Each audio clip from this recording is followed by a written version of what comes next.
Let's freaking go. I produced an EP and it is on Spotify now.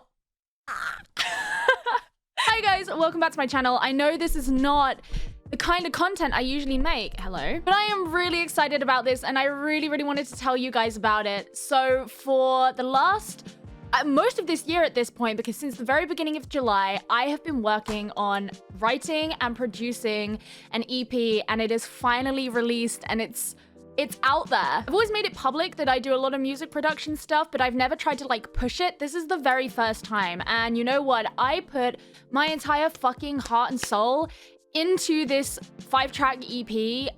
Just the amount of time I've spent on it, the amount of like me that I've like ripped out of my body and like shoved into this as a, you know, superficial way of dealing with the fact that I've had the worst year of my life. It's real now. So I wanted to give you guys some little previews. It is public already. It's on Spotify. You can go watch it. But I wanted to show you some little bits about the songs and just tell you a little bit about the project overall. So track number 1 is called Berlin, and it sounds like this. I think we can lose ourselves.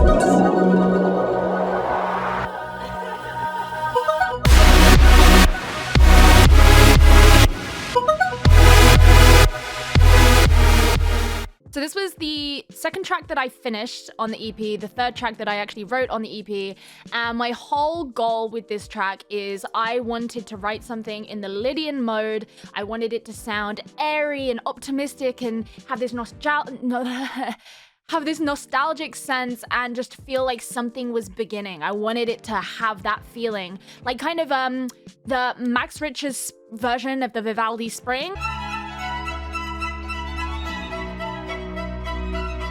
Or actually what was a really big inspiration for this track was there was this random video I found online of someone like using the sequencer on an Ovation base station, and it was like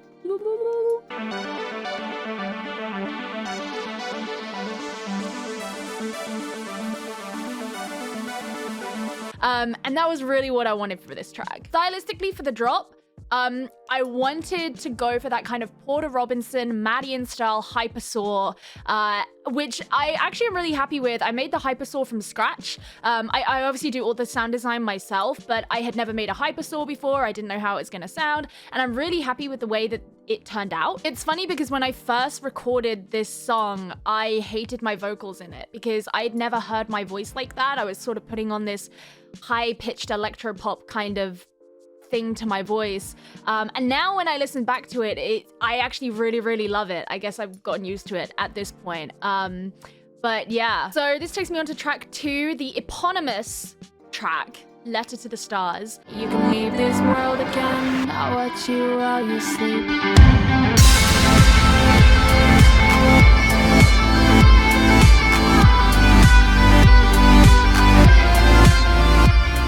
This is the song that I spent the most time on overall. I put so much work into this song. My original plan for this song actually sounded very different to what the song ended up sounding like.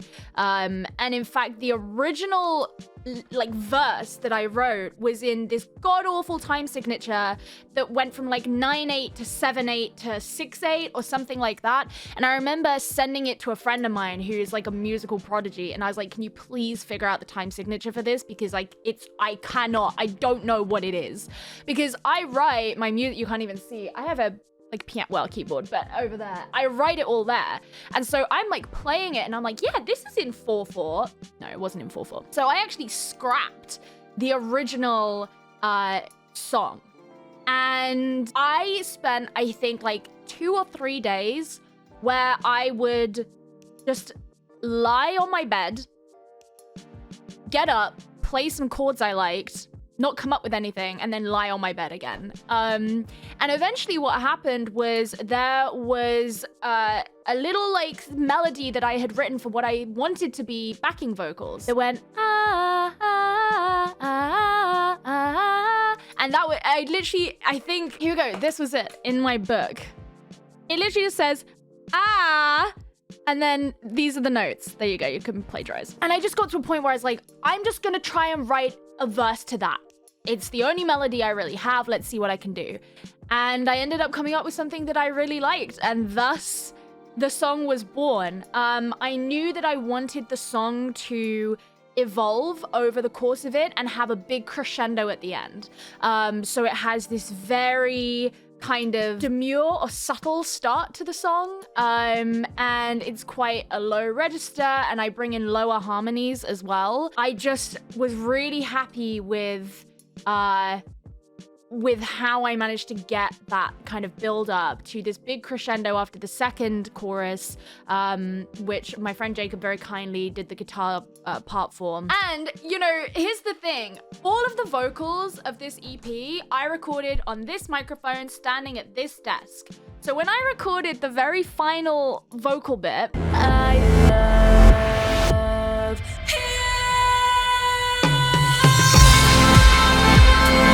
I felt like such an idiot, and I immediately went into my housemate's bedroom and I was like, I'm really sorry that you had to hear that. And he was like, I didn't hear anything. So I was like, okay. Track 3 is A Special Girl. What you know I could be.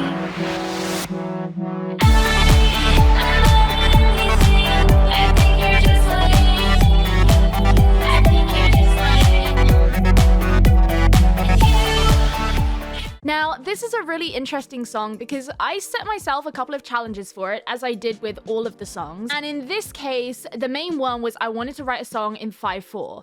So actually, the time signature I'd really love to write a song in is 12/8, but I didn't think 12/8 fit on this EP because to me, 12/8 is a very happy time signature. I mean, for me, I think of By Your Side by French 79, and that is like a happy song, in my opinion. And the subject matter of this song is not particularly happy, although I still wrote it as if it's happy. So I was like, okay, I'm gonna work in 5/4. I've never worked in 5/4 before. It was a bitch to record vocals for because in my little like peanut brain, I'm like expecting the bar to end after the 4th beat, and that's not how it works. And so I had to train myself to sing in 5/4 a little bit for this. It's all in a minor key. I'm pretty sure I wrote it in B minor. But the actual sort of construction of the song is quite happy. It's like this electro pop style. I was really looking at artists like Poppy or Grimes. I'm thinking like Your Time Is Up by Poppy. Baby, your time is up.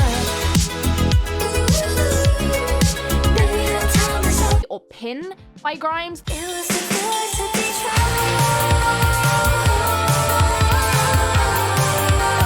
Those were kind of the main 2 songs that I was really like vibing with for this song. And even though like the lyrics aren't necessarily a happy subject matter and it is in a minor key, I still really love that I like managed to build some kind of like electro pop anthem out of it, which was also just very new for me because I've never worked in that genre before. Track number 4, Purple Lights.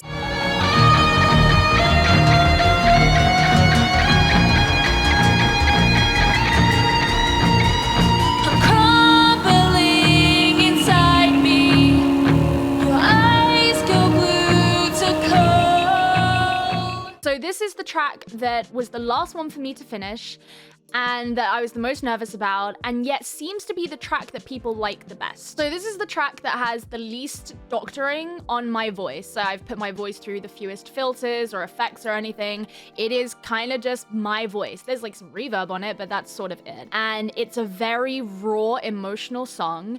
And I have kind of gone through my whole life sort of being told or being under the impression that I don't particularly have like a very good singing voice. So for me to be like, oh my God, I just have to sing this song and that like I only have the voice I've been given, like I've just got to go with it.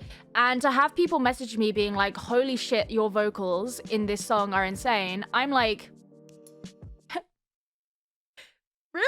It honestly means so much because the reason why it took me so long to finish this song is because I was very self-conscious about my voice, and I would listen to it and I'd be like, oh my God, this is so cringy. And then I had this moment where I realized that the reason that it was hard for me to listen to was because I knew it was my voice, but I knew that other people weren't going to see it that way. And that really helped me get over that bump. I was so happy with the guitar solo in this. Again, my friend Jacob did that for me and I had to dictate a solo to him, which was an interesting